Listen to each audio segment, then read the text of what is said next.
sagesse, debout, écoutons le Saint-Évangile, paix à tous. Lecture du très Saint Évangile selon Saint Jean. Gloire à toi, Seigneur, gloire à toi. Soyons attentifs.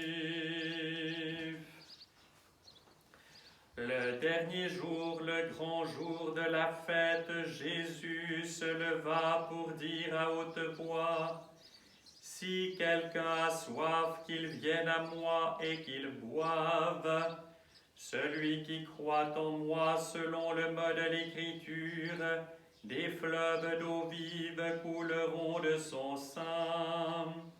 Il parlait de l'Esprit que devaient recevoir ceux qui croiraient en lui, car l'Esprit Saint n'était pas encore donné, parce que Jésus n'avait pas encore été glorifié. Des gens de la foule, ayant entendu ces paroles, disaient: c'est vraiment lui le prophète. D'autres disaient: c'est le Christ. Et d'autres encore: le Christ viendrait-il de Galilée? L'Écriture ne dit-elle pas que c'est de la race de David et du village de Bethléem que le Christ doit venir? La foule fut donc divisée à cause de lui. Certains voulaient l'arrêter, mais personne ne porta la main sur lui. Les gardes revinrent trouver les prêtres et les pharisiens qui leur dirent: pourquoi ne l'avez-vous pas amené? Les gardes répondirent: jamais personne n'a parlé comme lui. Les pharisiens répliquèrent: vous vous êtes donc laissé prendre vous aussi. Est-il un seul des notables ou des pharisiens qui ait cru en lui? Maudite soit cette populace qui ignore la loi. L'un d'entre eux, Nicodème, celui qui était allé de nuit trouver Jésus, déclara: notre loi condamne-t-elle un homme sans l'avoir entendu et sans qu'on sache ce qu'il a fait? Ils lui répondirent: serais-tu galiléen toi aussi? Examine et tu verras que la Galilée ne suscite point de prophète.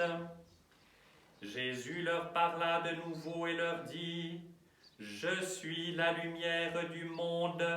Celui qui me suit ne marchera pas dans les ténèbres, mais il aura la lumière de la vie. Gloire à toi, Seigneur, gloire à toi.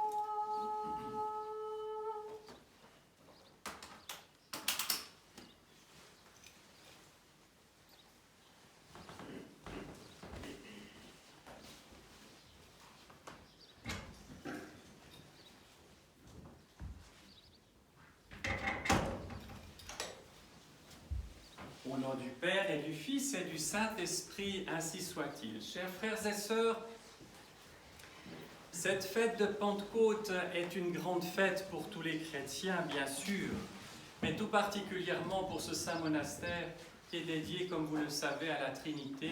Et le jour de Pentecôte, nous célébrons bien sûr la descente de l'Esprit Saint sur les disciples et apôtres, mais tout particulièrement la Trinité, tant il est vrai que l'on ne peut séparer l'action du Saint-Esprit de la présence active, pleine et entière de la divine Trinité. Et ceci est d'autant plus important pour une chose très concrète. Nous sommes les adorateurs du Dieu Trinité. Nous connaissons l'amour ineffable du Père. Qui m'a vu, a vu le Père, dit le Christ. Nous connaissons le Verbe.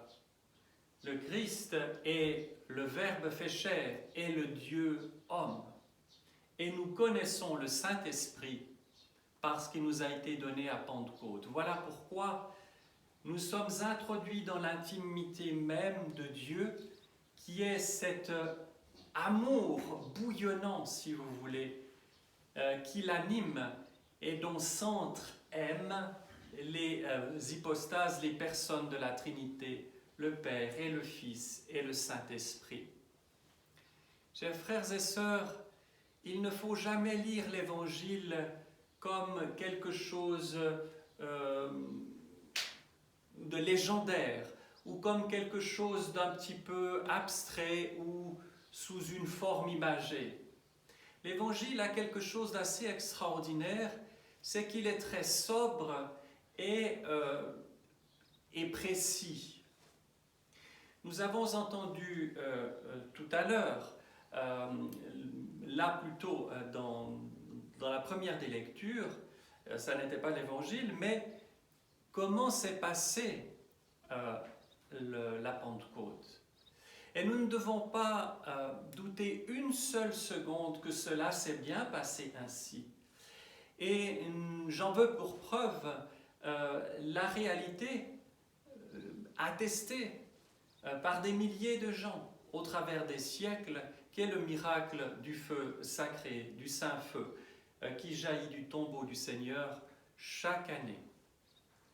Et je vous invite en particulier à lire cette étude, peut-être pas exhaustive, mais qui tente à ramasser tout ce que l'on peut des sources, qu'elles soient byzantines, latines, de quelques régions que ce soit, syriaques, arméniennes, coptes, peu importe, quant à l'authenticité et à l'historicité de cet événement qui survient année après année sur le tombeau du Christ. Et c'est tout à fait étonnant finalement que les chrétiens soient si peu, à travers le monde, si peu au courant de ce qui se passe là. Et pourquoi je parle de cela? Parce que chaque année, le grand samedi, eh bien, il y a cette lumière qui apparaît, cette lumière immatérielle, qui d'ailleurs, lorsqu'elle allume les veilleuses, toute éteinte, il n'y a pas de subterfuge, on a essayé 1000 fois d'essayer d'empêcher cela. Eh bien, les veilleuses, toutes les veilleuses de l'Église de la Résurrection, voire même d'églises autour, s'allument spontanément. Et ce feu n'a pas la propriété de brûler comme le feu naturel. Ensuite, et la couleur par ailleurs change, reprend les propriétés naturelles. La question n'est pas de s'attacher au comment du pourquoi, à l'aspect merveilleux du miracle du Saint-Feu. Il est question plutôt de notre adhésion de tout notre être à la réalité de l'Évangile, qui n'est pas une réalité abstraite, mais concrète. Nous sommes tellement englués dans la réalité matérielle, je ne parle pas du mercantilisme, ça bien sûr, mais la pesanteur de la chair, ce qui nous rive à la terre, ce qui fait que l'être humain, qui est être d'abord et essentiellement spirituel, dont quelque part le regard devrait être concentré et essentiellement tourné vers le ciel, et la plupart du temps tourné vers la terre et les réalités terrestres, c'est-à-dire vers les réalités qui passent, les réalités éphémères, les réalités marquées par la mort. Et là, il y a quelque chose, encore une fois, d'essentiel dans notre foi chrétienne et chrétienne orthodoxe. La foi au Christ ressuscité. Il n'y a pas de foi chrétienne sans une adhésion de tout notre être au mystère de la résurrection du Christ. Encore une fois, pas en nous plaçant à l'extérieur, en observant cela comme un phénomène tout à fait étonnant, qui est arrivé peut-être, ou voire certainement Christ. Mais c'est quelque chose qui nous est destiné à nous. Nous avons tous été baptisés sans exception. Vous tous qui avez été baptisés en Christ, vous avez revêtu le Christ. Ça n'est pas allégorique, c'est concret. Lors de notre baptême, dans la réalité spirituelle, nous sommes unis réellement, concrètement au Christ Dieu. Concrètement. La vie divine nous est offerte, la vie divine coule à nouveau en nous. Et tout ce qui spirituellement était bouché, obturé, bloqué par les conséquences de la chute, les conséquences du péché, de nos passions qui nous entravent, qui nous isolent les uns des autres, qui nous empêchent d'aimer notre prochain comme toi-même, par le saint baptême, tout cela nous est donné. Et donné pas de manière parcimonieuse, tatillonne, calculatrice, mais à profusion. Et vous savez que dans les rites initiatiques du baptême, eh bien, il y a le baptême et la chrismation. La chrismation, qu'on appelle communément en Occident la confirmation. C'est un mot qui est vraiment, excusez-moi, nul. On ne confirme rien du tout. On n'a rien à confirmer nous. On n'a qu'à recevoir. Et ce sacrement, le cœur de ce sacrement est quoi? N'est pas autre chose que le don du Saint-Esprit. Et lorsque le prêtre fait l'onction sur le catéchumène, qu'il soit enfant ou adulte, peu importe, avec le miron, le Saint-Crème, cette huile bénie par le patriarche donnée aux évêques et répandue dans toutes les églises de la terre, eh bien, il met sceau du don du Saint-Esprit. C'est ce qu'il dit. Le sceau, un sceau comme scellé, une marque qui imprime quelque chose profondément, grandement. Et c'est quelque chose qui est donné. Dans la chrismation, on ne va pas poser des questions comme on le fait au baptême pour vérifier que la personne s'engage librement. La personne a juste à ouvrir le cœur et à recevoir les dons du Saint-Esprit.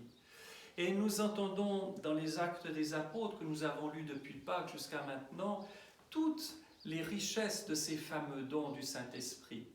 On n'est pas dans le merveilleux, on n'est pas dans la magie, on est dans le concret de la vie spirituelle.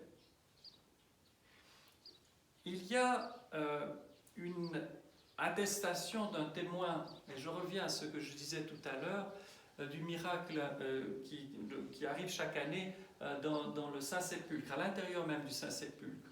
Un moine s'est glissé subrepticement à l'intérieur et à l'insu de ses supérieurs dans le tombeau. Et il a vu ce qui s'est passé. Il a vu je ne vais pas entrer dans les détails, mais enfin, à un moment donné, il voit cette lumière immatérielle qui était dans tout le tombeau se rassembler en une sphère au-dessus de la tête du patriarche. Et cela fait penser à quelque chose de très ancien. C'est un des miracles dont étaient témoins ceux qui ont assisté à la divine liturgie célébrée par saint Martin de Tours au IVe siècle. Au moment de la divine liturgie, on a vu le Saint-Esprit sous forme d'une sphère, c'est comme ça que c'est décrit, au-dessus de la tête de saint Martin. Et ce qui est très intéressant, c'est qu'on pourrait se dire « Ah ben voilà, bien sûr, ça c'est encore des histoires, etc., dormir debout ». Non, non. Il est question là, pour voir ces réalités spirituelles, de la pureté du cœur. Et ce qui est intéressant justement dans ce qui s'est passé dans ce récit de ce moine, qui, se sentant d'ailleurs extrêmement coupable, et ce n'est pas quelque chose qui remonte à des siècles, c'est relativement proche dans le temps, avait tellement honte d'avoir douté, un peu comme l'apôtre Pierre, de ce qui se passait, alors qu'il avait assisté dans la basilique de la résurrection, près du Saint-Sépulcre, durant des années, chaque année, parce qu'il était moine attaché au service du Saint-Sépulcre. Il est allé immédiatement chez le patriarche de Jérusalem, qui présidait justement la célébration, pour se confesser. Et bien sûr, on est dans la Méditerranée, hein, et le patriarche l'a engueulé, alors violemment. Mais le moine a continué et a expliqué ce qu'il a vu. Et à ce moment-là, le patriarche a blêmi, a changé de visage, et il dit « Mais moi, je ne vois pas ça. Je vois la lumière, oui, et je vois à un moment donné que la lampe qui est sur le tombeau du Christ s'allume toute seule. Ce que tu as vu, toi, c'est parce que ton cœur était prêt. Tu n'as pas fantasmé, tu n'avais pas fumé la moquette ou que sais-je. ton cœur était prêt. Quand nous lisons ou entendons à la liturgie les béatitudes, heureux les cœurs purs car ils verront Dieu. C'est pas un souhait, c'est pas quelque chose d'émotionnel, de joli. C'est une réalité vraie. Et la vie spirituelle chrétienne, la vie spirituelle monastique en particulier, et nous sommes dans un monastère, c'est de rechercher de tout notre être la pureté du cœur. Il faut avoir ce désir fiché dans le cœur véritablement. Nous ne pouvons pas par nous-mêmes avoir le cœur pur, c'est-à-dire débarrassé de toute cette pesanteur dont je parlais, c'est-à-dire libre, comme nous n'avons même pas idée de quelle liberté il s'agit, une liberté inouïe qui fait que certains saints recueillent dans leur cœur le monde entier, tout le sens de la création, sans mots, sans explication. Ça, c'est un don. C'est un don du Saint-Esprit. C'est ce don de la vie.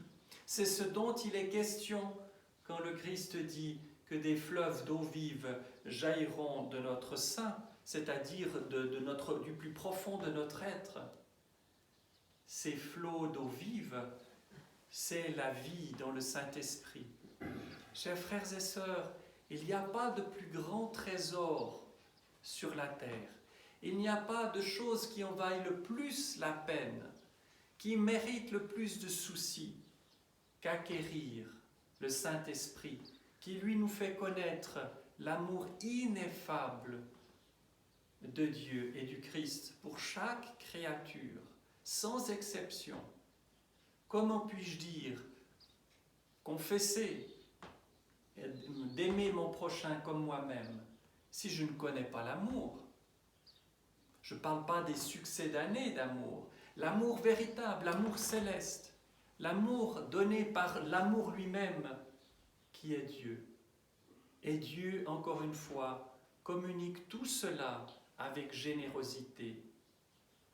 Dieu n'est pas venu juger le monde, mais le sauver. Il n'est pas venu chercher à sauver ce qui était en perdition, mais ce qui était perdu.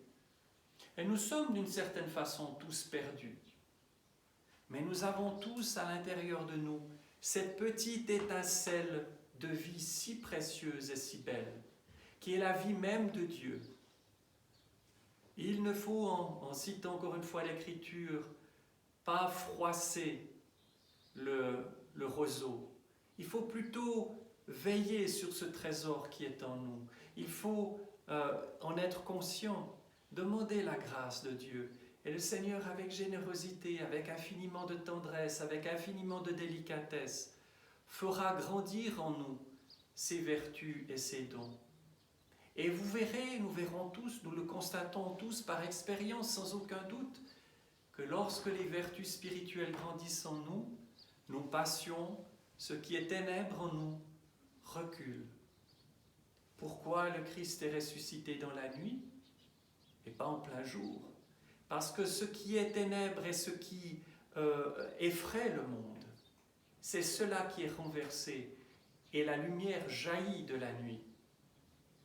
Le Christ ressuscité, le vivant, la lumière véritable, jaillit au milieu des ténèbres et rend la véritable lumière. Et plus aucune ténèbre, plus aucune peur, plus aucune difficulté que nous avons tous à affronter sans exception, des épreuves terribles parfois. Nous savons que nous appartenons à la vie. Nous savons que le Christ Tout-Puissant est là. Et nous réalisons que nous ne savons pas grand-chose en définitive, sinon que nous sommes avec lui, que jamais, jamais, il ne nous abandonnera parce qu'il est amour. Au nom du Père et du Fils et du Saint-Esprit, ainsi soit-il.